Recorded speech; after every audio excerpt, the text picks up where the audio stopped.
Dulu awalnya ya saya sebenarnya nggak pernah rencanakan atau akan menduga bahwa akan seperti ini ya. Jadi awalnya memang saya ingin pergi ke daerah di luar Jawa, hanya maksudnya pada saat itu adalah untuk hiburan gitu ya. Lalu ya ternyata di tempat itu ya saya diajak pergi ke sebuah tempat yang memang secara ekonomi memang sangat sulit gitu ya. Jadi memang di bawah garis kemiskinan lah bisa dibilang. Ya saya sebenarnya datang ke tempat itu sebenarnya hanya untuk membantu seorang pastor untuk melayani umat yang ada di sana awalnya. Hanya ternyata pengalaman itu sangat menyentuh dan membekas ya untuk diri saya. Lalu ketika memang tiba saat waktunya saya di hari Minggu saya harus datang ke gereja di tempat itu, saya agak takjub, sangat takjub bahkan karena saya melihat gereja itu seperti kandang hewan ya. Berlantai tanah, berlumpur pasti kalau hujan pasti bocor. Dindingnya papan-papan yang ditempel-tempel dan sebagian sudah bolong gitu ya, sudah keropos. Atapnya bocor gitu. Lalu ya bangkunya itu ya bukan bangku papan gitu yang memang hanya dipaku seadanya gitu.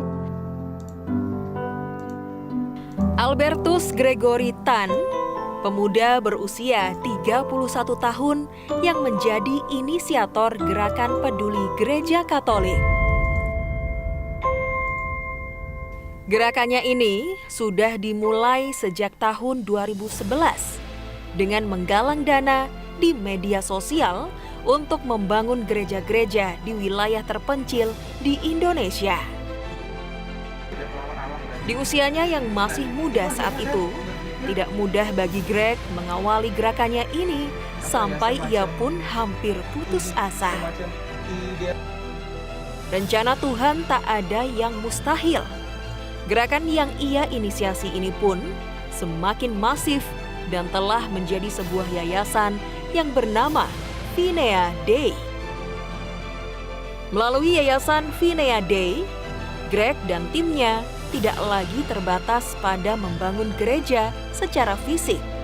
Kini, mereka berfokus pada pendidikan anak-anak Katolik yang ada di pelosok Indonesia. Sampai sekarang, sudah ada 150 gereja yang dibangun dan 40 anak yang dibiayai pendidikannya. Greg berharap yayasannya ini bisa menjadi oase dan sumber air untuk membantu banyak orang yang membutuhkan.